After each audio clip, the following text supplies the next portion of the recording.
आगे हम इसकी परिभाषाओं को कंटिन्यू करते हुए देखेंगे कि अन्य विज्ञानों की तुलना में समाजशास्त्र एक नवीन विज्ञान है, अतः समाजशास्त्र की परिभाषा देने में भी कुछ मतभेद होते हैं। तो समाजशास्त्र समाज का विज्ञान है, इसको देखते हैं। वार्ड ने समाजशास्त्र समाज का विज्ञान है, और वहीं गेडिक ने कहा है कि समाजशास्त्र समाज का वैज्ञानिक अध्ययन है। हेज के अनुसार समाजशास्त्र समाज को विज्ञान के रूप में परिभाषित किया जाता है।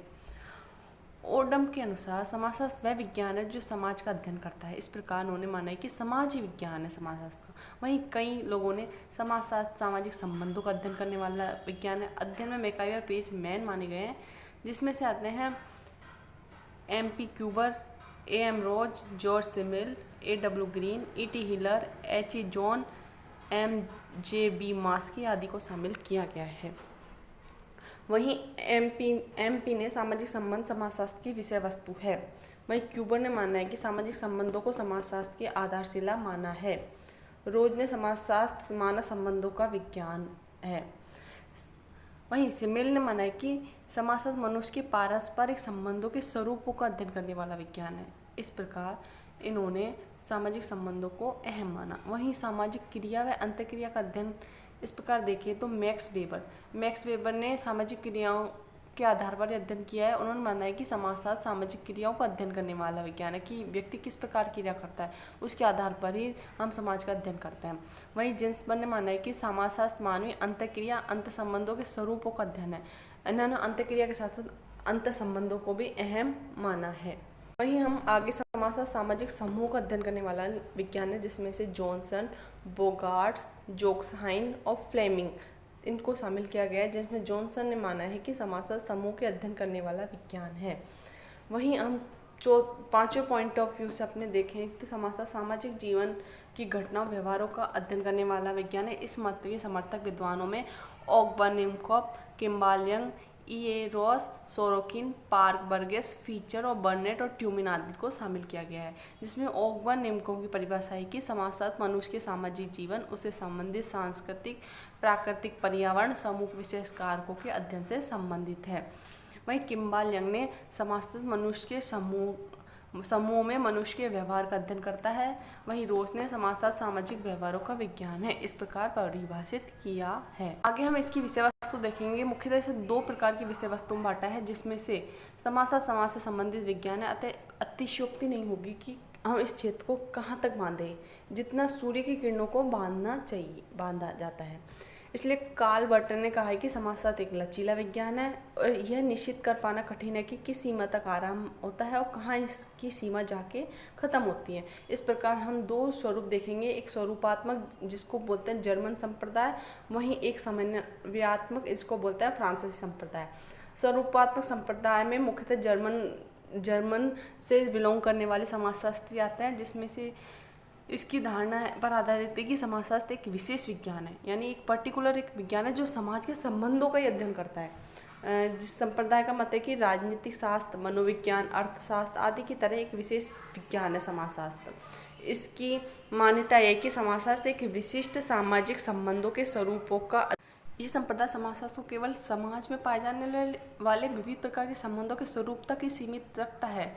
इस संप्रदाय की मान्यता है कि अन्य पहलुओं के अध्ययन और दूसरे सामाजिक विज्ञानों के द्वारा किया जाता है। इस प्रकार विचारधारा का प्रतिपादन जॉर्ज सिमिल, इसके जो फाउंडर माने जाते हैं वही जॉर्ज सिमिल को माना जाता है, जिसमें से अन्य हैं मैक्स वेबर, वीरकांत, वोनविच, Small, Tonnies, Ross, Park and Burgess, बोगल, लियोपार्ड। इसको हम एक ट्रिक से याद कर सकते हैं, जैसे टीवी पर MBBS एक ट्रिक से याद करेंगे तो आई थिंक जल्दी याद हो जाएगा आपको। वहीं जॉर्ज सिमिल ने कहा है कि समाजशास्त्र को सामाजिक संबंधों के स्वरूपों का अध्ययन करना माना है। इसका कहना है कि सामाजिक संबंधों के विभिन्न स्वरूपों के माध्यम से ही सामाजिकरण होता है, अतः इसे सामाजिकरण के स्वरूपों का विज्ञान कहा है। वोनविच का मानना है कि सामाजिक संबंधी समाजशास्त्र की विषय वस्तु है। समाजशास्त्र एक विशिष्ट सामाजिक विज्ञान है जो मानवीय संबंधों के स्वरूपों का अध्ययन करता है, उसका यही इसका विशिष्ट क्षेत्र है। उन्होंने सामाजिक संबंधों के 650 स्वरूपों का अध्ययन किया वोनविच ने, और मैक्स वेबर सामाजिक क्रिया को समाजशास्त्र की विषय वस्तु मानते हैं। हम दूसरे संप्रदाय के बारे में पढ़ते हैं। इसको फ्रांसीसी संप्रदाय कहा जाता है। ये मुख्यतः फ्रांस से बिलोंग करने वाले ज़्यादातर समाजशास्त्री इसमें शामिल है। इसके प्रतिपादक मुख्यतः सोरोकिन थे। अन्य समर्थकों में Durkheim, Hobhouse, Spencer, Comte, MacIver Page, Hayes, Ward, Johnson, Gumplowicz आदि प्रमुख हैं। इस संप्रदाय के लोग समाजशास्त्र को एक विशिष्ट विज्ञान की बनाने की अपेक्षा एक सामान्य विज्ञान बनाना चाहते थे। उनका तर्क था कि समाजशास्त्र ऐसा सब्जेक्ट है जिसमें पॉलिटिक यानी राजनीति शास्त्र, अर्थशास्त्र, मनोवैज्ञानिक शास्त्र, साइकोलॉजी आदि सब मिला के उसका अध्ययन समाज में किया जाता है, क्योंकि समाज एक मुख्यतः धुरी है, सब विषयों की धुरी समाज है, क्योंकि हम समाज में अपना बचपन और यहाँ तक कि बुढ़ापे तक हम समाज में रहते हैं। तो समाज ही मैन ऑफ पॉइंट हुआ, क्योंकि सब सब्जेक्टों का, क्योंकि हमारी ज़रूरतें हम अर्थशास्त्र पूरी करते हैं, हमारे बाउंडेशन हम पॉलिटिक्स से पूरे करते हैं। इस प्रकार बहुत सारी चीज़ें हमको समाजशास्त्र में, इसको एक सब्जेक्ट नहीं, एक ना बहुत सारे सब्जेक्टों को भी धीरे धीरे पढ़ना पड़ेगा। इसके लिए हमें समाजशास्त्र, इस संप्रदाय के लोग समाजशास्त्र को विशिष्ट विज्ञान बनाने की अपेक्षा एक सामान्य विज्ञान के पक्ष में थे। इसके अनुसार समाजशास्त्र सामाजिक संबंधों के अध्ययन नहीं करता, बल्कि संपूर्ण समाज का अध्ययन करता है। सोरोकिन ने समाजशास्त्र को सामान्य विज्ञान मानते हुए उसको इन्होंने N+1 का सूत्र दिया। N समाजशास्त्र और बाकी विज्ञान वन यानी पॉलिटी हो गया, N यानी समाजशास्त्र प्लस अर्थशास्त्र। इस प्रकार N+1 का सूत्र सोरोकिन ने दिया। स्पेंसर समाजशास्त्र के अध्ययन में एक इकाई संपूर्ण समाज को मानते हैं और समाजशास्त्र को संरक्षक विज्ञान मानते हैं। इनका मानना था कि इन्होंने माना कि जिस प्रकार शरीर के अंग होते हैं, बहुत सारे अंग होते हैं, वो मिलकर शरीर को चलाते हैं, उसी प्रकार समाजशास्त्र में भी विभिन्न सारी सब्जेक्टों का इन्वॉल्वमेंट कहीं ना कहीं होता है, एक इकाई के रूप में देखना चाहिए। दुर्खीम में समाजशास्त्र का संबंध सामाजिक संस्थाओं, सामाजिक प्रक्रियाओं के अध्ययन से है। उन्होंने समाजशास्त्र को सामूहिक प्रतिनिधान का विज्ञान माना। सामूहिक प्रतिनिधान का तात्पर्य कि समूह के लोगों का, यानी समाज में बहुत सारे लोग होते हैं जो एक समूह का निर्माण करते हैं, उन लोगों के कम्युनिटी से, उन लोगों के एकता से समाज का निर्माण होता है। इस प्रकार हम देखें कि समूह ही नियम कानून सब बनाते हैं, जिस प्रकार समाज का अच्छी तरह सुचारू रूप से नियम लागू होते हैं। इसलिए इन्होंने सामूहिक प्रतिनिधान अपने अध्ययन में बहुत शामिल किया है। आगे हम समाजशास्त्र की विशेष सामग्री को देखें तो अनेक समाजशास्त्रियों द्वारा समाजशास्त्र की विशेष वस्तु को वर्गीकृत करने का प्रयास किया गया है। हर किसी ने अपने अपने नज़रिए से इसको डिफाइन किया है। तो मोटवानी ने कहा है कि समाजशास्त्र एक इमारत भवन के समान है। यह सामाजिक जीवन के तथ्यों का समन्वय, बल्कि यह एक स्वतंत्र विज्ञान है और एक समन्वय का फल है। समाजशास्त्र क्या है, बहुत सारे तथ्य आते हैं, उनमें तथ्यों में एक समूह, एक भवन के समान है। जिस प्रकार भवन में ईंटें काम आती है, उसी प्रकार थोड़े थोड़े तथ्यों को मिलाकर पूरे समाज का निर्माण होता है। उसे हमें अध्ययन में शामिल करना चाहिए। ऑगस्ट काम्टे समाजशास्त्र को सामाजिक व्यवस्था और प्रगति वाला विज्ञान बताते हैं। ऑगस्ट काम्टे ने इसकी 2 विषय वस्तु बताई, जिसमें सामाजिक स्थैतिक विज्ञान और सामाजिक गतिकी विज्ञान। स्थैतिक विज्ञान में हम बृहद चीज़ों को शामिल करेंगे, जिसमें बड़ी बड़ी संस्थाएं आती हैं जो एकदम स्थिर रहती हैं, उनको हम स्थैतिक विज्ञान में शामिल करेंगे। जैसे परिवार हो गया, समाज हो गया, संस्था हो गई। और सामाजिक गतिकी विज्ञान में हमारा तात्पर्य कि परिवर्तन से है कि समाज में स्थिर तो रहेगा, लेकिन उसके गति करने के एक नियम के अनुसार ही समाज में प्रगति होगी। इस प्रकार गतिकी का तात्पर्य प्रगति से, समाज में स्थिर चीज़ों के साथ साथ गतिकी के नियम भी लागू होते हैं। वहीं दुर्खीम ने 3 प्रकार की विषय वस्तु बताई, जिसमें सामाजिक रचना शास्त्र यानी स्वरूप शास्त्र, सामाजिक शरीर शास्त्र और सामान्य समाजशास्त्र। सामाजिक रचना शास्त्र में का तात्पर्य है कि स्वरूप शास्त्र का तात्पर्य के बाहरी स्वरूपों से है। वहीं शरीर शास्त्र में हम समाज के अन्य अंगों को भी शामिल करते हैं। वहीं सामान्य समाजशास्त्र, इस प्रकार समाज को डिफाइन किया गया है। वहीं अलेक्स इंकेस ने अपनी पुस्तक व्हाट इज सोशलॉजी में 3 प्रकार बताए हैं, जिसमें आनुभाविक, ऐतिहासिक और विश्लेषणात्मक। हम ऐतिहासिक तात्पर्य कि प्राचीन इतिहास में जो समाजशास्त्री रहे, जिसमें से काम्टे आ गए, मार्क्स आ गए और स्पेंसर आ गए आदि के अध्ययनों को शामिल किया गया है। वहीं आनुभाविक में आधार पर कि अब जो अनुभव के आधार पर अवलोकन हो रहा है, तथ्यों को जोड़ के और वर्गीकरण करके उनका निष्कर्ष निकाल के, और आजकल बुलेटिन में जो बुलेटिन होती है समाजशास्त्र की, पत्रिकाएं, न्यूज़पेपर आदि में किस प्रकार के लेख शामिल किए गए हैं उसको आनुभाविक अध्ययन कहते हैं।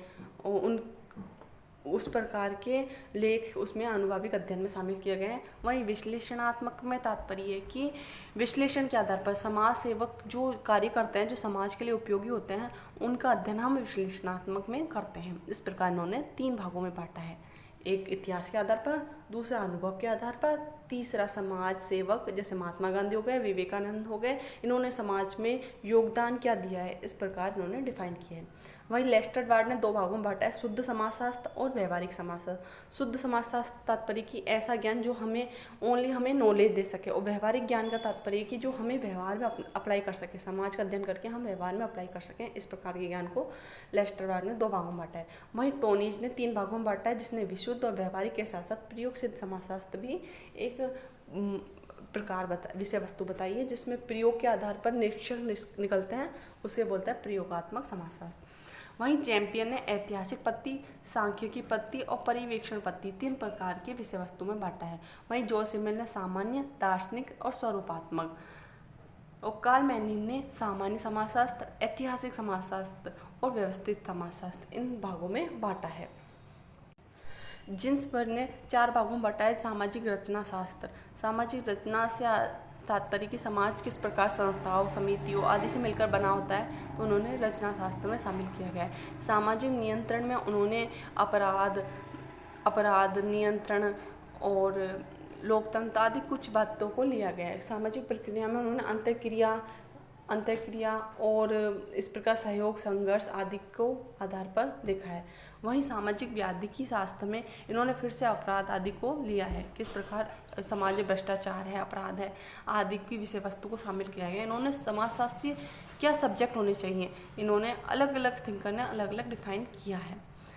वहीं सोरोकिन ने 3 भागों में बांटा है कि इन्होंने सामाजिक घटनाओं के सहसंबंध का अध्ययन करने वाला विज्ञान समाजशास्त्र विषय वस्तु बताई है। सामाजिक जीवन पे अन्य कारकों के प्रभाव, सामाजिक जीवन की विशेषताओं के अध्ययन के आधार पर 3 भागों में बांटा है। ड्यूटर और हर्ट ने 3 प्रकार में बांटा है, जिसमें सामाजिक विरासत का अध्ययन, व्यक्तित्व और उसका विकास और सामाजिक प्रक्रियाएं, इस प्रकार 3 भाग बताए हैं। वहीं जिमरमैन और जोसेफ मेयर ने 3 भागों में बांटा है, जिसमें से मानव समाज की विशेषताएं और प्रगति का अध्ययन, सामाजिक प्रथाओं परिवर्तन का अध्ययन, सामाजिक संरचना और प्रकारों और सामाजिक सुदृढ़ता का अध्ययन आदि इस प्रकार विषय वस्तु डिफाइन किए। मेकायर पेज ने सामाजिक संबंधों को अहम माना है, उसके साथ साथ अंतःक्रिया और संस्कृति, सामाजिक संबंध, सामाजिक अंतःक्रिया और संस्कृति आदि 3 भागों में बांटा है। योगेंद्र सिंह ने दार्शनिक, सांस्कृतिक सिद्धांत, संरचनात्मक सिद्धांत और द्वंद्वात्मक सिद्धांत। दार्शनिक सिद्धांत का तात्पर्य फिलोसफी आ गई, अरस्तु, प्लेटो आदि की फिलोसफी। सांस्कृतिक, संस्कृति से संबंधित प्रथा, परंपरा, परिपाटी आदि को बांटा है। और संरचनात्मक, किस प्रकार संरचना बनी हुई है, पार्सन्स और मर्टन, पार्सन्स, ब्राउन आदि के सिद्धांतों को लिया है। वहीं द्वंद्वात्मक में उन्होंने कार्ल मार्क्स, कोजर, कोलिंग, डेननब्रोफ आदि के सिद्धांतों को अपने अध्ययनों में शामिल किया है। हम आगे इसकी समाजशास्त्र और अन्य विज्ञानों के बीच में संबंधों को देखते हैं तो ऑगस्ट कॉम्टे समाजशास्त्र को समाज का अध्ययन करने वाला एक विज्ञान माना है और अन्य सामाजिक विज्ञानों को महत्व को स्वीकार नहीं किया गया है। उनका मानना है कि समाजशास्त्री एक सर्वोपरि है, क्योंकि वो समाजशास्त्र को विज्ञानों की रानी बनाना चाहते थे। इसलिए लेस्टर वार्ड के विचार स्पेंसर से मिलते हैं, लेकिन ये स्पेंसर से अधिक प्रगतिवादी कहे जाते हैं। वार्ड ने समाजशास्त्र को विशेष सामाजिक विज्ञानों का सम्मान नहीं माना, बल्कि एक यौगिक माना है। वहीं गिडेक्स का मत है कि समाजशास्त्र अन्य विशिष्ट विज्ञानों का सामान्य आधार है और इस प्रकार समाजशास्त्र एक विशिष्ट विज्ञान है। सोरोकिन ने समाजशास्त्र को एक सामान्य विज्ञान माना और कहा है कि अध्ययन करते समय समाजशास्त्र को अन्य सभी विज्ञानों से सहायता लेनी पड़ती है। इस प्रकार समाजशास्त्र अन्य सामान्य विज्ञानों का स्तर समान है, केवल आयु में ही थोड़ा अंतर है। बार्न्स और बेकर ने सोरोकिन के विचारों से सहमति प्रकट की और लिखा कि समाजशास्त्र अन्य सामाजिक विज्ञानों की न गृहस्वामी है न दासी है, बल्कि बहन है। समाजशास्त्र का मनोविज्ञान के साथ संबंध देखें तो मिकावेल पेज ने कहा है कि समाजशास्त्र विशेष रूप से मनोविज्ञान को सहायता देता है, जिस प्रकार मनोविज्ञान समाजशास्त्र को सहायता देता है। वहीं जिन्सबर्ग ने मनोविज्ञान और समाजशास्त्र की सीमाएं कुछ स्तरों पर परस्पर मिलती हैं और इसमें कोई विभेद नहीं किया जा सकता। मॉस ने कहा है कि समाजशास्त्र को मनोवैज्ञानिक से कोई नाता नहीं, समाजशास्त्र मनोविज्ञान से जितना लेता है उतना उससे अधिक कहीं ज़्यादा दे देता है। वहीं वुडवर्थ ने माना है कि मनोविज्ञान व्यक्तियों के कार्यों का अध्ययन करता है और जिसमें एक और शारीरिक होता है, दूसरी ओर सामाजिक विज्ञान रहता है। इस प्रकार उन्होंने मनोविज्ञान से, कुछ थिंकरों ने मनोविज्ञान से संबंध बताए हैं। वहीं हम इतिहास की बात करें तो इतिहास में सबसे मुख्यतः पेरेटो का सिद्धांत आता है। इतिहास कुलीन तंत्रों का कब्रिस्तान है। इन्होंने सर्कुलर डायन की थ्योरी दी थी कि समाज में अभिजात वर्ग, मैं आपको शॉर्ट टर्म बताऊं कि पॉलिटिशियन और नॉर्मल लोग आपस में चक्कर के भांति चलते रहते हैं। कभी कभी नॉर्मल इंसान पॉलिटिशियन बन जाता है और कहीं बार पॉलिटिशियन गिर के वापस नॉर्मल इंसान बन जाता है। इस प्रकार के चक्कर चलता रहता है। इसी प्रकार उन्होंने कहा था कि इतिहास कुलीन तंत्रों का कब्रिस्तान है। वहीं बोन बुलो ने इतिहास से अलग करके समाजशास्त्र का अध्ययन असंभव बताया है, क्योंकि समाजशास्त्र क्या है, इतिहास और समाजशास्त्र एक ही माना है इन्होंने। हॉवर्ड ने इतिहास भूतकालीन समाजशास्त्र और समाजशास्त्र वर्तमान इतिहास है, कि जो अभी समाजशास्त्र चल रहा है ना वो वर्तमान का इतिहास है और जो भूतकाल समाजशास्त्र वो इतिहास बन चुका है, हॉवर्ड का मानना है। पॉल बर्थ ने संस्कृति और संस्थाओं का इतिहास समाज को समझने और उसकी सामग्री जुटाने में मदद करता है। इतिहास से हमें बहुत कुछ जानकारी मिलती है कि हम किस प्रकार की हम संस्कृति में जिए और वर्तमान में किस प्रकार की संस्कृति में हम जी रहे हैं, ऐसा पॉल बर्थ का मानना है। वीरस्ट्रीट का मानना है कि यदि भूत को शताब्दी से लुढ़कता हुआ वस्तु मान लिया जाए तो इतिहास की रुचि उन विशेष धागों और किनारों में होगी जो इस वस्तु से निर्मित करते हैं, जबकि समाजशास्त्र की रुचि इस वस्त्र में दिखाई देने वाले नमूने में होगी।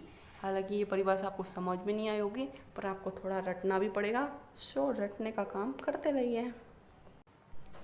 समाजशास्त्र और अर्थशास्त्र के मध्य संबंध को देखें तो अर्थशास्त्र में तो बहुत सारे फिलोसफर अपने विचार दिए हैं।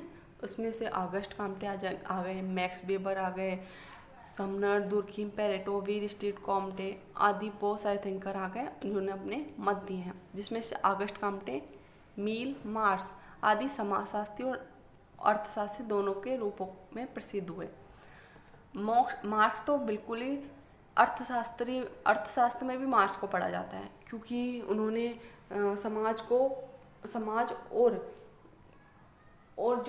जो कंपनियों जो संबंध होते हैं उत्पादन के, उनके थ्रू ही अपने अध्ययन को बहुत विशेष रूप से पॉइंट ऑफ किया, इसलिए उनको अध्ययन इम्पोर्टेंट हो जाता है।